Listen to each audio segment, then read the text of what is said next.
Today I'm joined by Candace Moss, a dedicated practitioner with Primal Trust who helps people reconnect with their nervous system, release stored trauma, and reclaim peace in both mind and body.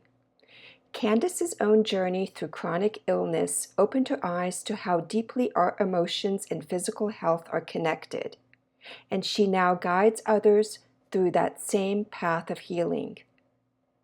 In our conversation today, we'll explore the link between trauma and chronic illness, why nervous system regulation is so powerful, how suppressed emotions can show up physically, and the practical tools that can help you move out of fight or flight and into balance. If you've ever felt stuck in your own healing journey or wondered if your body and mind could work together again, this is a conversation that you don't want to miss. Hi, Candace. Thank you so much for being here with me today on Two Healing Minds. I really appreciate it. It's my great pleasure to be here. Good. And just to start off, Candace, your work entails helping others to reclaim their peace and health. So I know you have personal experience about this regarding chronic illness. Can you take us back to that time and share your personal experience, what you were going through, and what was your turning point in healing? Yeah, well, it's a pretty long story, so I will just try to give you the highlights or the lowlights, as it were. Um, I, I had struggled with different kinds of physical and mental challenges, I think, since I was really small. But I never, it was just normal, to me. So I didn't really know that there was anything systemic happening. And then when I got married and had kids pretty young, and pretty soon after I had my second baby, I experienced what we call a perfect storm. So it was just lots of different factors in my life that were super stressful, physically, mentally, emotionally. And yeah, my health took a sudden decline. And it got to the point where pretty quickly I couldn't get out of bed. I couldn't even really open my eyes some days. The chronic fatigue was so intense. Um, so much brain fog. I mean, I could go on and on about the conditions and the symptoms, but it was a mystery to me, why it was happening. And I started seeing a lot of doctors and mostly alternative practitioners because I had a sense that this wasn't something very specific that could just be cured with a pill, Mhm. but I didn't know what it was. And um, so I spent about 17 years up and down, in and out of these debilitating conditions and trying all the supplements, all the alternative therapies. And then yeah, eventually my doctor more than once recommended that I look at nervous system healing and brain retraining, and I rolled my eyes at her and put it off for years, and finally I felt like I had nothing else to lose and I tried it, and that's when my body, my mind, my health started coming back to me. Okay, yeah, that's amazing.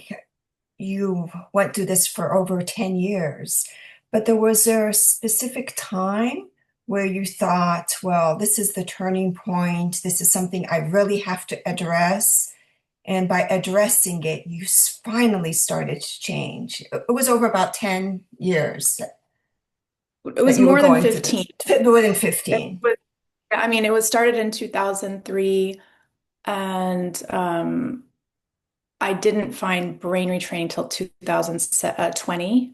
So um, it's hard. I mean, I knew from the beginning it had to be addressed, and I was trying to address it. I was trying everything and nothing was working. And as far as the um, deciding to try the nervous system work, which I had put off for a couple of years, I think I just was so tired of struggling and not knowing. And I really started to fear that I wouldn't be around for my kids to grow up and, watch them. I mean, they're adults already, but, um, and I think there was a sort of surrender there. Like I had been trying so hard, trying to do all the things and work so hard at healing myself. And then this opportunity that felt like it was a little bit out of my hands because it would be a long process. I didn't really understand how it worked, the brain retraining and the nervous system regulation. So it was a little bit of like a leap of faith or and honestly, I think that might have been, it was like I was finally ready to let go of control and try this thing out that I didn't really believe in. And I think that for whatever reason, it took me that long to get there, and then things started to change. Okay, so your turning point was you found that nervous system work would be the answer. And this leads to since you have experience with this personal experience, many people still find that mental health is separate from physical health. But how did your experience going through the illness help you understand that there is a connection and this connection to the nervous system, your emotions, and your chronic conditions? It's all just one unit. So, how did your Yeah, illness help you understand that? I think the way I started to understand that was, um, well, at first I didn't understand. I started, I don't know if my illness helped me understand it by itself, but my illness paired with the nervous system regulation pathway. Um, because as I started regulating my nervous system, part of what's required in order to do that is to sort of intentionally cultivate new kinds of emotions, calmer sensations, just calmer states of being. And again, I was doing that kind of in blind faith, not really knowing what would happen. But as I started doing that more, I noticed that my physical symptoms were softening. And at first I thought it was a coincidence. But the way that nervous system regulation works and brain retraining is you don't just switch over to a new path and stay on it. Your system kind of takes you back and forth. It'll pull you back into the old patterns. And every time that would happen, I would notice that the two were connected. The mental um, flare-ups were right there with the physical flare-ups.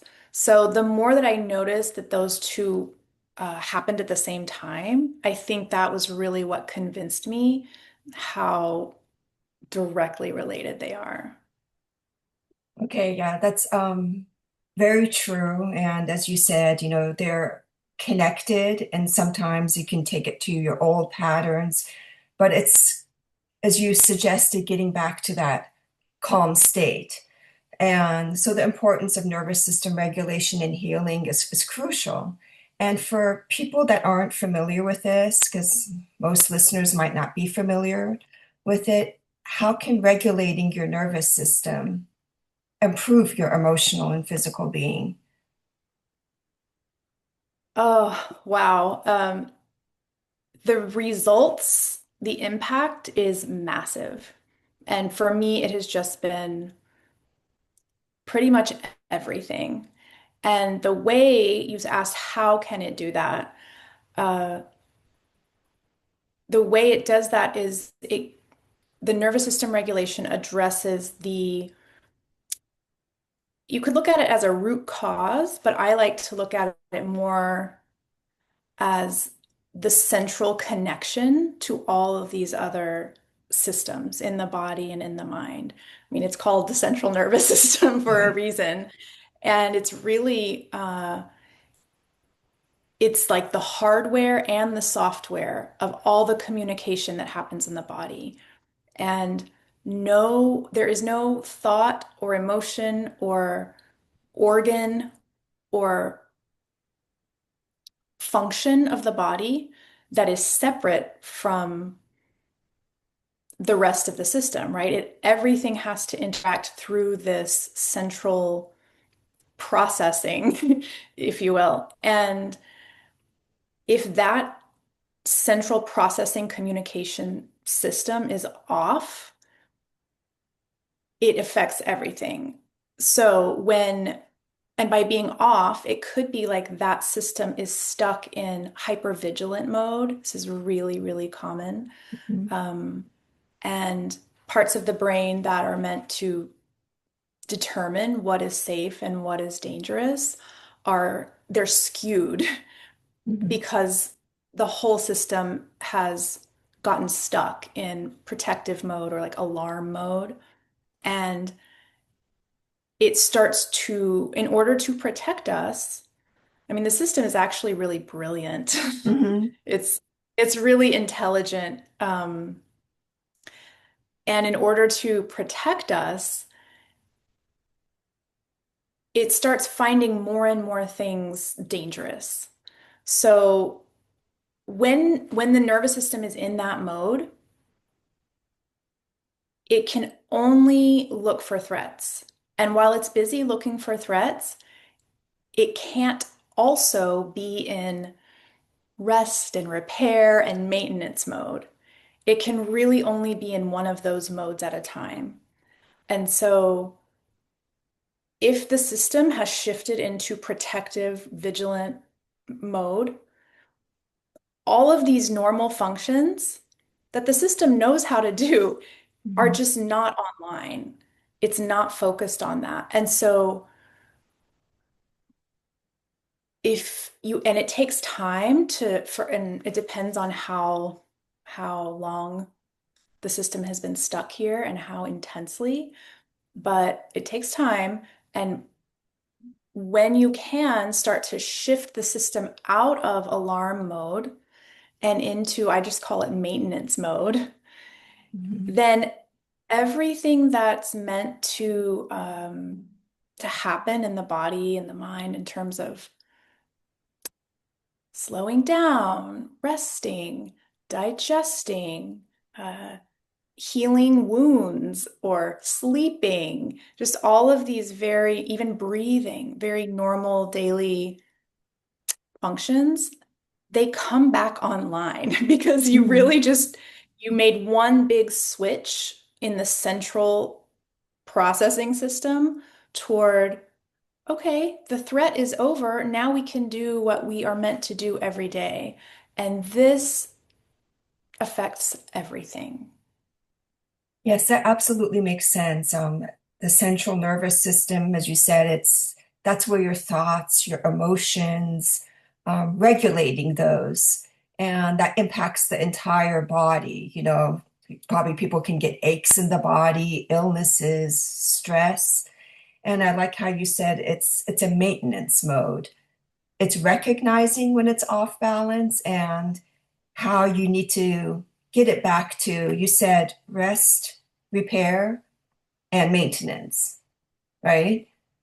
So those are the Yeah. important factors. And always, as you said, suggested being vigilant on what's dangerous, is there threats? How can I put myself back in balance? And that's definitely a skill that people would need to learn. And Mhm. that gets to my next question, that there's so much information online about healing and the confusion about it. So, in your experience with chronic illness and emotional recovery, What do you think that people get wrong about it that you want to clear any misconceptions? That's a good question. Um, I would say the thing that people most often don't understand coming in, if they've just kind of started hearing about nervous system regulation, is that they think it's a quick fix. Or they think it's like, oh, there's just one little thing I need to tweak. Or they start looking for, specific um, topics or specific factors, and that they think that if I just change this one factor, I should be okay. Um, because it really is a whole system that works together, and often uh, there are lots of different protective mechanisms in place, and you can't really like unlock them all at once. You kind of have to be patient and offer the nervous system a new way of being and wait. You have to keep offering it these new options, like new ways of operating. And um, that's the other thing I think is people, because we're so conditioned by the fast-paced, uh, kind of fix it mentality of the world and of the conventional medical system, I would say, Mhm. fix it with a pill is the default. Yes. And it'll go away really That's fast. true. That's true. Yeah. Yeah, but because our minds are already in that mode, then you come to nervous system regulation, and it's really typical to be like, okay, what do I need to do? What's the prescription? What's the protocol? Just tell me what to do and I'll do it. And it's a much deeper process than that. I didn't realize that at first, but as I kept practicing uh, my nervous system regulation, I started to realize this is really deep. So I'd say the misconceptions are that it's a quick fix and that it's just sort of a few details on the surface.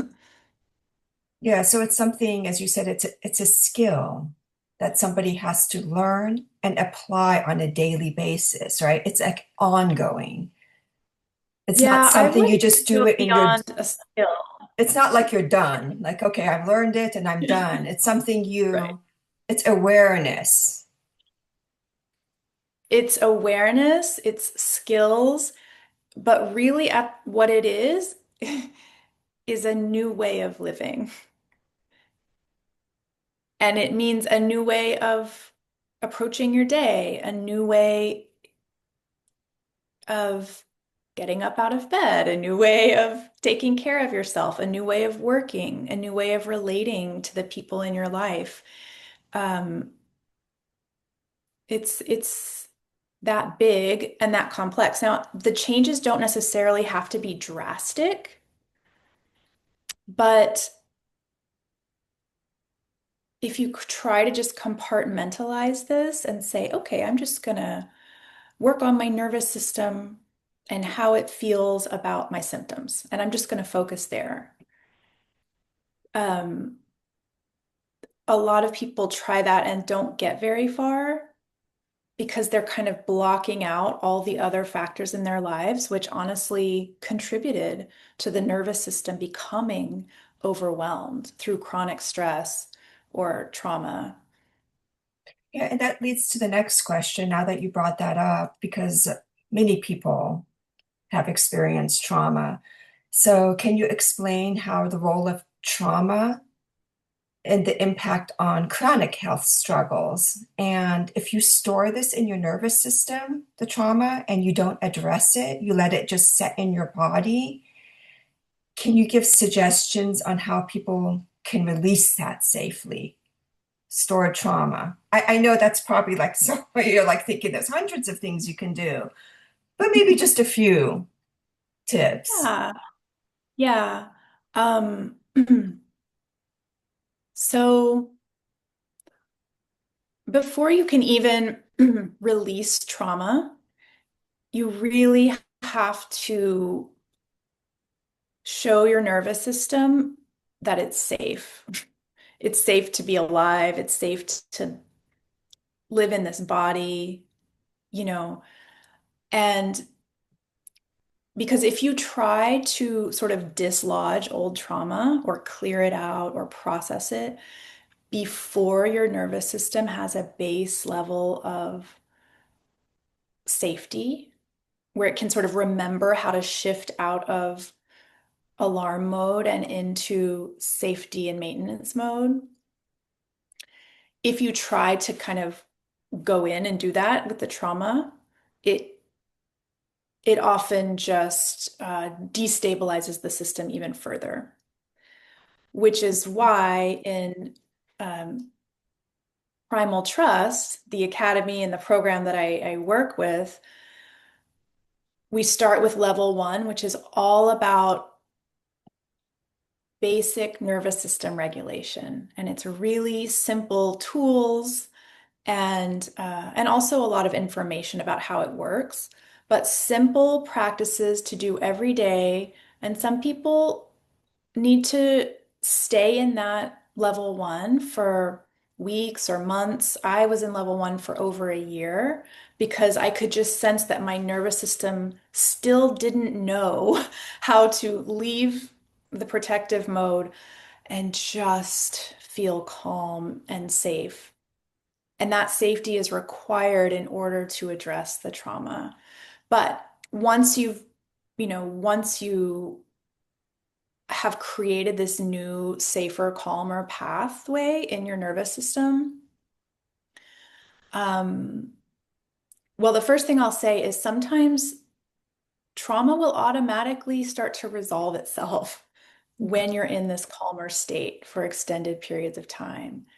And to me, that's the most amazing and miraculous thing of all is really that our system is so intelligent that if we just help it know that the danger is over, it will sort of pick up on its own some of those functions, including, soothing old traumas.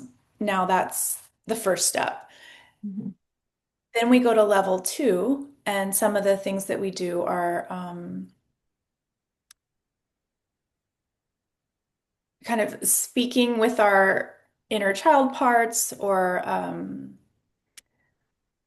inquiring about the trauma that's been held. So I would say the next step after calming the system is really getting curious. And there's a lot of guidance in level two of Primal Trust on how to do that in a well-paced way. Um, Personally, something that was incredibly important for me was after I was in basic safety mode, was really learning how to have self-compassion, how to be much softer and much more patient with myself in a way that went beyond safety and more into acceptance and love and belonging. These feelings, just having those feelings with myself. And that builds up more and more trust so that as you approach the trauma processing or the deep inquiry about, why have I been stuck in protective mode all these years? Mhm. Maybe it's what caused it, but maybe it's also like just what are the fears that are still with me? Um, so there's a lot of gentle but also really deep work that you can do to connect. It's really less about clearing the trauma or removing Mhm. it and more about connecting with the parts of you that were traumatized, connecting with those feelings of fear and what was I afraid of and what am I afraid of? And it's hard for the mind to understand this. It took me a long time to really get it. You don't actually have to go in and do a lot with your trauma. Hmm. Most of what works is to go in and just be with your trauma and be present with it and not run away from the feelings. And, for good reason, that takes a lot of nervous system regulation because those Yes, feelings and the overwhelm of that is what was the trauma in the first place. yes, I know it's a complex process, but I do like how you say first to get to that safe place is you have to be with the thoughts and the emotions and giving yourself self-compassion, why it's okay what you're living through right now, and possibly avoiding denial. That could be a factor, right? Being safe with yourself before you are able to continue with the nervous system regulation work. Does that sound about right? For Yeah, before you're able to go to the next level of it, which was more of the the deeper inquiry and the trauma processing. So the nervous system work, like you can just keep doing the basic nervous system work, you know, as a daily practice. And that will continue to enhance your safety and your being in maintenance mode. and also I was just thinking, Candace, like a lot of people, they struggle, like it's like so hard to get out of the stage being stuck in fight or flight response or over emotional overwhelm. This can be in severe anxiety, severe depression. It's like locked into the person every day. It's like continuous. It's like, when am I going to find some relief? If you can just offer listeners, what are some everyday tools or practices when they feel stuck in that? I mean, other than obviously therapy, but just to kind of get out of that. I know what you mean. I was stuck there for so long. Uh, so my favorite tools and practices for getting out of the stuck fight or flight response are number one, slowing down and and doing things more gently. So this sounds really simple, but it has a profound effect on the nervous system, and it's a direct message to the brain that we're actually okay. It could be slowing down your breath, just softening it. It could be slowing down movements. Like if I'm going to take a drink of water, I can intentionally just reach slowly, bring Yes.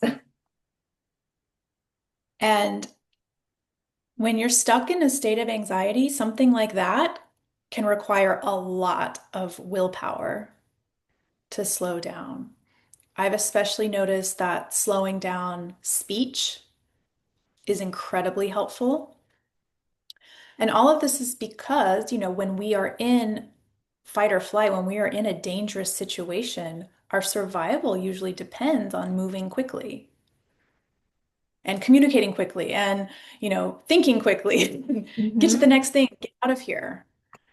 And we are reversing that and we're choosing the opposite. And in doing so, every second that you are moving more slowly, you are sending a message to your brain, we are not in danger.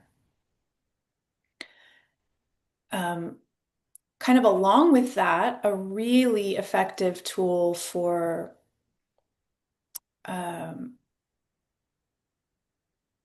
shifting the brain state into a more ventral vagal state is functional neurology, eye movements. You could call it Okay. eye yoga or eye exercises. Hmm. But instead of thinking of it as exercises, I like to think of it as just letting your eyes be natural. And by that, I mean, moving gently and smoothly and slowly in multiple directions. So I like to imagine that I'm living in harmony with my human nature and, in harmony with nature. Let's imagine I'm living a stress-free life. Maybe I live on the edge of a forest and I'm walking through the forest every day. I spend this is how humans evolved. Hmm. Moving in nature and looking around and not being in fight or flight, but noticing things. It's like, so if you can imitate that or sort of recreate that experience with your eyes, again, that is a super direct connection to your brain that everything is okay. And that can be a simple eye circle that you like slowly kind of just move your eyes in a circle. And within Primal Trust, we have a number of other very specific exercises like that, but all of the eye exercises involve moving your eyes slowly and smoothly in different directions. Yeah, it's And then the third thing interesting, I would really say, interesting. yeah, yeah, it's so cool. Yes. And with those particularly, the eyes have such a direct connection to the brain that most people have to do those in small doses. Because think about it, our brains are so used to our eyes being focused Hmm. on something in our immediate um, close vision, like a computer or a phone, or we're driving and we're looking straight ahead and we're very focused. So to start moving your eyes in different directions is like a big change to the brain. So you have to kind of take it in small doses usually. But the good news is the reason you have to take it in small doses is because it's very effective. And effective things are great, but a nervous system that is stuck in protection mode doesn't like change. Hmm. So sometimes the things that are the most effective, the nervous system interprets as a little bit dangerous. So we have to mentally guide our brain saying, this isn't dangerous, this is safe. Um, but the third thing I was going to say for kind of coming out of the fight or flight response is havening, which is a pretty commonly known tool now, but it's just gentle stroking. Again, really slow is the most helpful. And you can start at your shoulders and kind of move down your whole arm. I love to do something similar on my face. There's a lot of pressure points on your face that really Hmm. respond well to soft, slow pressure. Hmm. So So those that, are my, yeah, extremely, I really love these ideas, like slowing down, because I always think about, if you're going through high anxiety, depression, I think there's this expression about it's okay if you're not productive today. It's okay if you're slow down on your to-do list. It was some kind of quote I had. It's okay to be less productive. And so I love that about slowing down your movement speech. And that would probably reference tasks too, right? Things that you have like on your agenda, yeah, like like like exactly cutting back. drinking water. Yes. Oh my gosh. Taking things off your plate. Um, I see that with a lot of my clients. And this was the mode I was in too.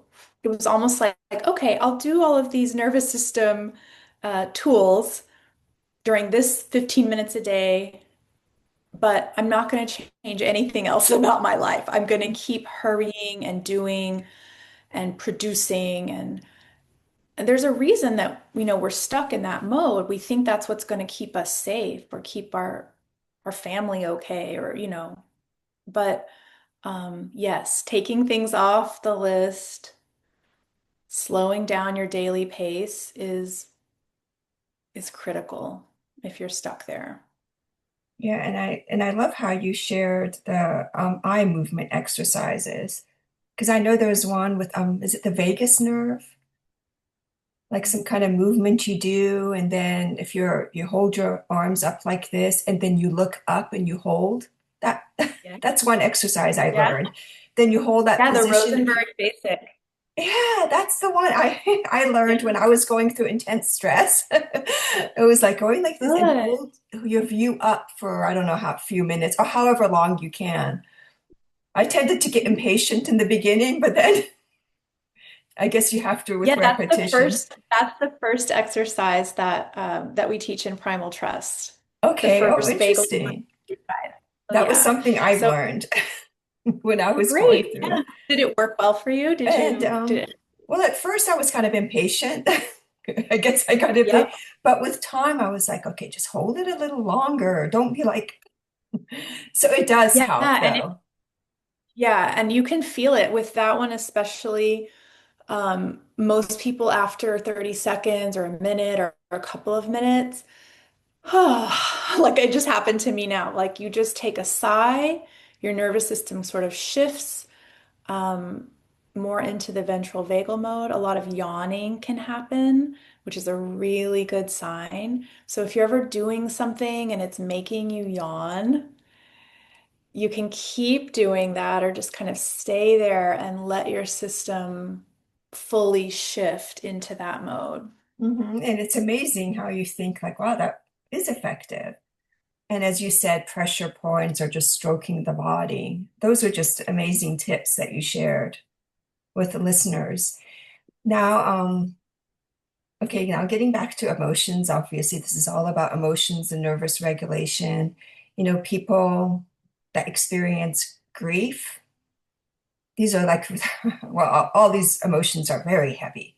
Grief, shame, and anger, those three. If they're expressed, if you don't have an outlet for those emotions, they can live in the body. And so, I mean, I know you've addressed this a little bit earlier, but how does that emotional suppression, when you just hold that in, can you just share a few ways how that shows up physically? Yeah. So because the emotions and the mind and the body are all connected, um it's pretty cool actually when you think about it, but it means that emotional a lack of emotional processing does directly affect the physical body. And how that looks, sometimes it's okay, think about if you're in a situation and you have a strong emotion come up and your body just like clenches, like I'm not going to cry or I'm not going to get angry, you Hmm. know. And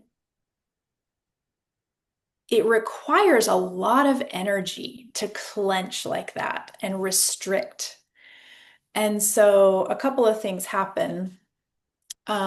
Well, a few things. The first thing I'd say is that clenching and like it's not okay for me to express my emotion right now. It signals to the body, this is dangerous. Something, I'm not safe here, right? Hmm. So the body, the system sort of shifts into protective mode. And when the system does that repeatedly over a long period of time and gets stuck, there's something called the cell danger response, where at Hmm. a cellular level, every single cell on your body is getting that message from the nervous system for a good reason. It's to protect you, but it requires sort of hardening and using the energy to protect all of these cells.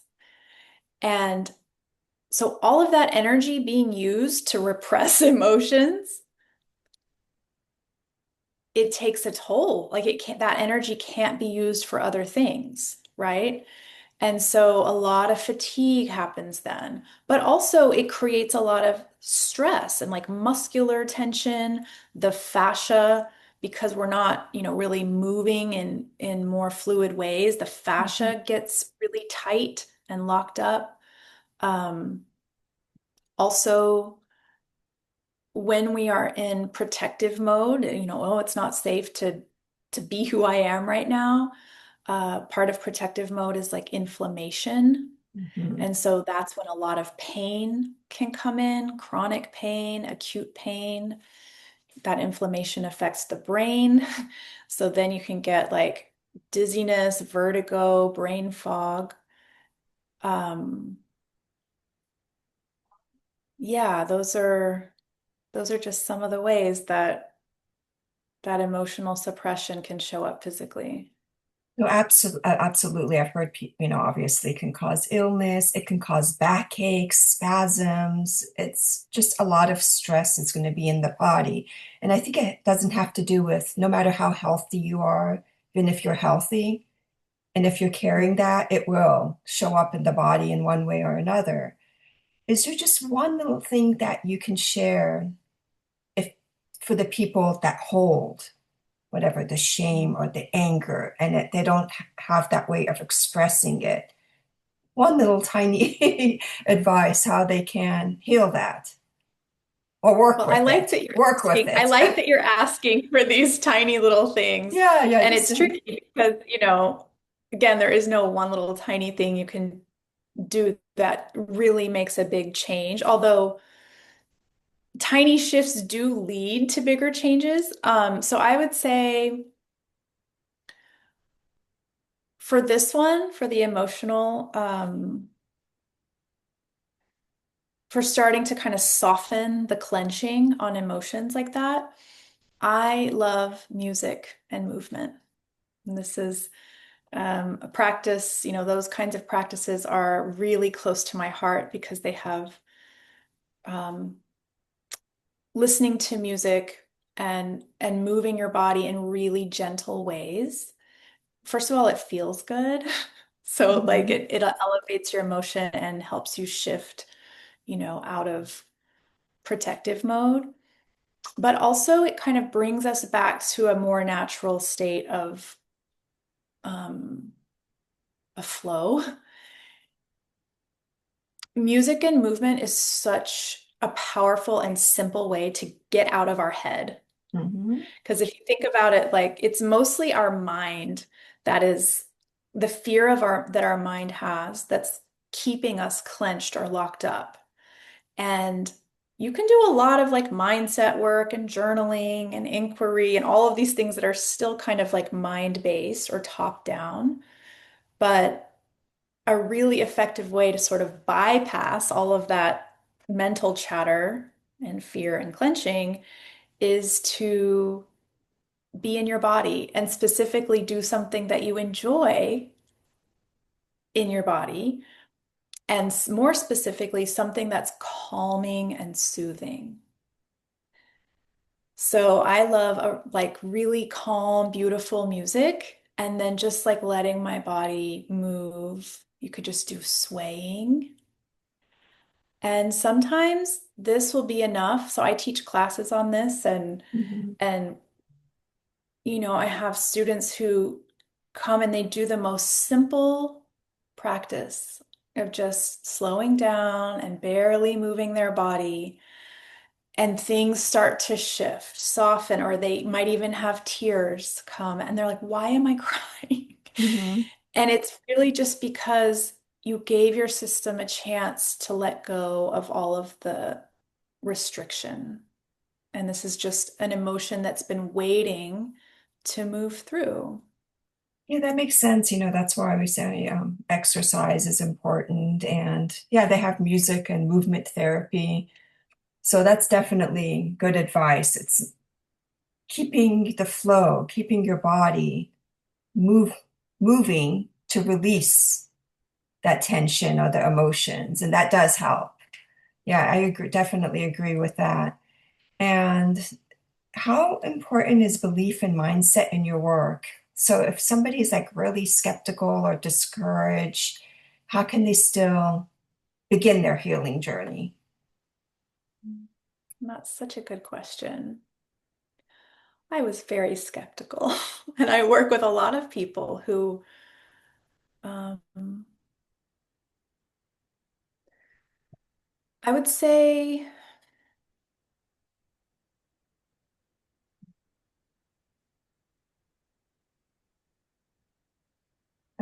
be a hard question. It is. But it's a really good question. Okay, let's say for someone who's deeply discouraged, let's start there. Um, I would say definitely find someone you connect with to support you through this process. And maybe it's a doctor, or maybe it's an alternative healthcare practitioner or a coach. Um, but really look for someone who helps you feel seen and heard and hopeful. So it's hard when you're in that, deep despair or severe discouragement to force your own self to look at things a different way. Hmm. And so asking for help and really giving yourself the gift of someone else who can help you in this really, dark, hard time, kind of start to see the light, that is so important. And a lot of times we don't do that when we're in this Hmm. dark part because we don't believe we deserve it or we think we should do it, be able to do it on our own. Mm-mm. And the massive part of healing is to acknowledge that you're human also and that you need help sometimes. And then you kind of can like outsource some of that, um, emotional elevation to someone that you're co-regulating with. This is a really big part of nervous system regulation is being around other people who are regulated. That's why in Primal Trust we have a big community and we have lots of Yes. live Zoom events and classes where you get to see other people who are going through the same thing you are, but who are also practicing a new way of being. And that is so helpful for the nervous system to see someone else who's living this way. And we have these neurons called mirror neurons. Hmm. And just by seeing someone else who's living in a hopeful and, regulated way, that teaches your brain how to do that. Now it's not going to be all of a sudden all at once, but it's helpful. And then as far as being skeptical, like, oh my gosh, could these silly exercises really change this huge medical problem that I have, Hmm. or this chronic condition that I've been dealing with for decades? To those people, I would say start looking for other people's stories who have made it through some of the hardest things out there. And listen to what they say and listen to how skeptical they were. Hmm. And and don't try to convince yourself, but just really, open your mind to really find out what's worked for other people. And I would say part of this is also back to the self-compassion, where it's like Hmm. our minds get so rigid because they're trying to protect us. They're trying not to let us go down some silly path that's not going to work. So it's like you can say to yourself, okay, critical, skeptical mind, Hmm. I know why you're giving me all of these critical messages. You're just trying to keep me safe. I appreciate that, but I'm just going to try this new thing and see how it goes. That is like absolutely great advice. And as you said, don't do it alone. Find a community of others who are going through the same thing as you, either whether it's through the community coach, therapist. And yeah, I love how you shared being skeptical or rigid is another protective mechanism. It's putting you back in safe mode. And as you said, you need to eventually pass safe mode in order to evolve. You shared with us earlier because you said it's stages. And being discouraged and skeptical is safe mode, is saying like, oh, I'm not going to try this because I don't understand. I don't know. I'm not going to give myself a chance. You're basically saying, I'm not going to give myself a chance instead of saying, well, it's not going to hurt to try. Well, how do I know it's not going to work for me when I don't even know because I haven't tried it? So yeah, I like how you said that. It's another safety mechanism. And if you don't mind, you don't have to share any names or anything.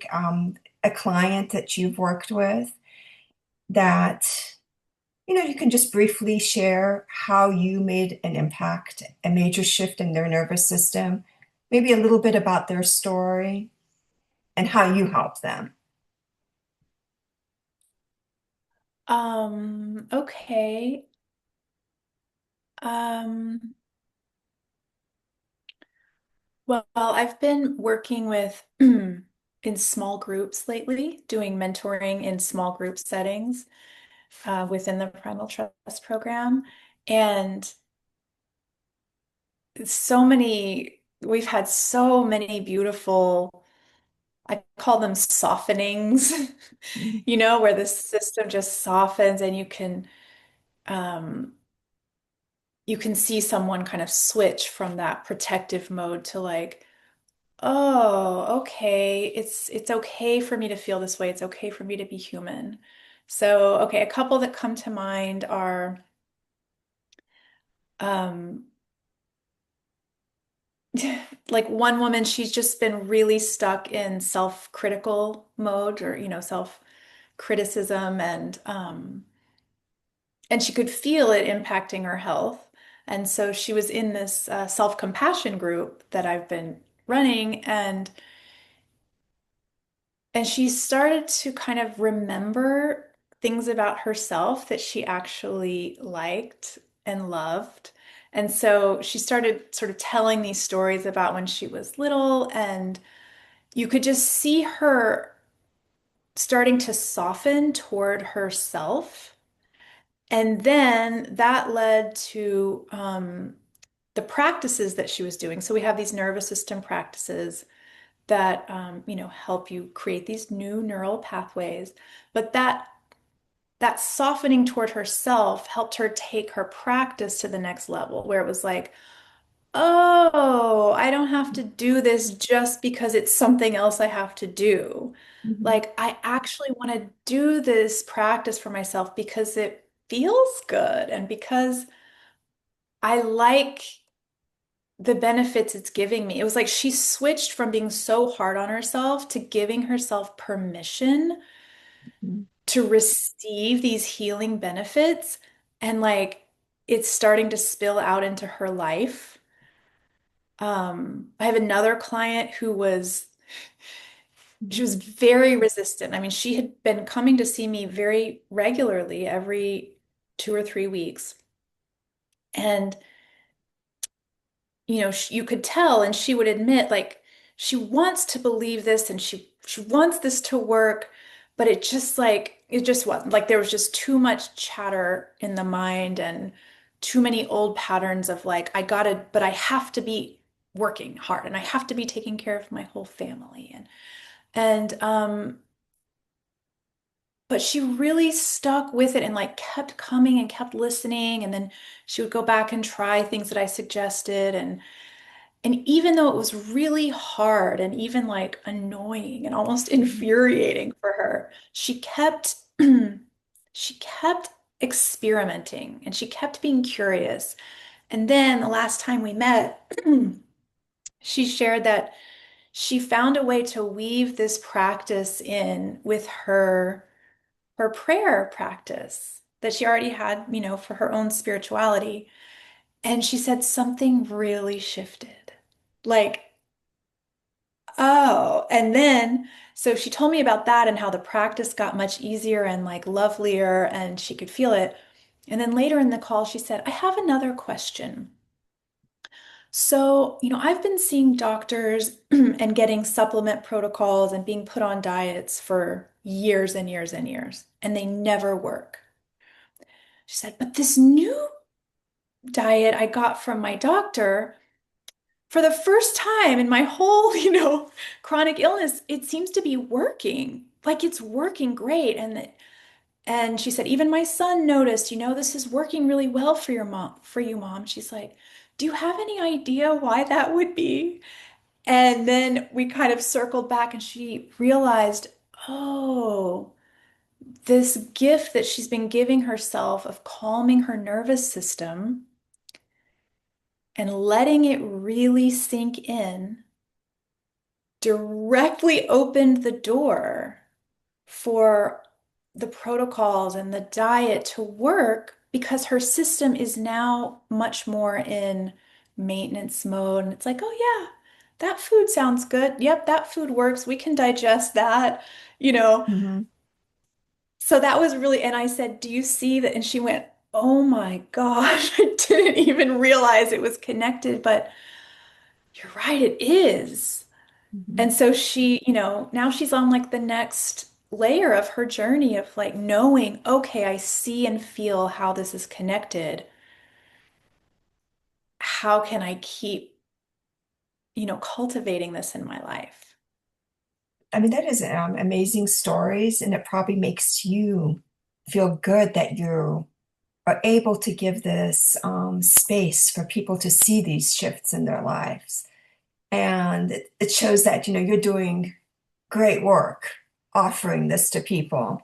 And I really appreciate you sharing those stories.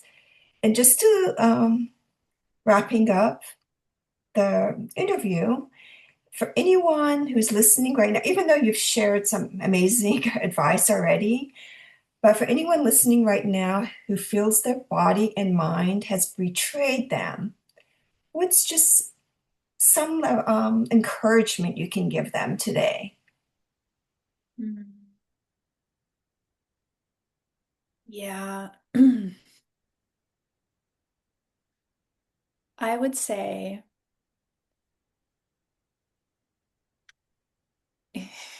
your body is actually on your side. Your nervous system, even though it seems like it's been rebelling and maybe even attacking you, with all of these conditions and painful symptoms and just incapacitating um, experiences, what I've come to see is that those were actually ways that the nervous system was trying to get your attention and trying to specifically um, bring you to more self-compassion and more care and more listening to yourself. And, for a long time, I thought I was cursed. I mean, I just really thought, A, I'm going to be like this forever because I've tried everything and obviously I'm just meant to be like this. I'm meant to live a miserable life. Mhm. And then I would look at other people and say, why does everybody else get to have this easy life when they just get to eat whatever they want and work and go and do all the fun things and travel? And, um, I was really angry at my body and my system. But now I see that my system was actually like requiring me to come out of the old, really like self-hatred is what it was for me, or like just being so hard on myself. And my system was finally like, after 25 years, my first 25 years, it said, enough, we're not doing this. And I'm going to keep creating these uncomfortable experiences for you so that you will slow down, that you will really listen to what you need, so that you will put your own self-care as just as important as all the other people you care for. And so now I am so grateful that my nervous system freaked out and threw tantrums for 15, Mhm. almost 20 years because it wasn't going to let me keep living in a way that was like I didn't deserve goodness in my life. And it was a hard, hard, hard lesson to learn. But and that's what I see in my clients too. And they start to realize it too. And it's like, oh, this was just, it's sometimes it feels just kind of like a calling. Like, who knows why some of us get this and some of us don't. It's just, this happens to be part of our journey. This lifetime is to be asked to go a little deeper and to be, find a new loving way of being. And I, that's just incredible. So much I mean, a wealth of information you've shared about nervous system regulation, Candace. And I want to thank you so much again for being here. And if you can share with the listeners, if you have any platforms, your website or anything, I'll put it in the description too, but you can Okay. share. Yeah. I do have a website that has a little bit of my story and, describes a little bit of my offerings as a mentor at Primal Trust. And that's candacemoss.com. And then I have an Instagram account that has been hibernating for a while, but I'm just now kind of coming back out to share. And that's at Body Bliss Candace. And then I also have a YouTube channel that is also really small, but starting to put some more things there. So I'll send you that link later. And from all of those places, you can link to the Primal Trust, which is where I'm currently doing all of my one-to-one nervous system mentoring. And I work with people who are members of the community. And it's such a great setup because you get all of the information and the academy, the modules and the classes of like exactly how the nervous system regulation works. And then you have the community. There's lots of teachers who teach just great 20-minute practice classes every day. And then we also have longer, hour-long classes from different teachers. Um, and there's a forum where you can ask questions or share your wins. So there's just lots of support. And then you can work with a one-to-one mentor, which I am one of those. And that works, excuse me, really beautifully together, like to have the one-on-one support or the small group support while you have access to all of this other support in the community. So Okay, sounds good. Thanks again so much again, Candace.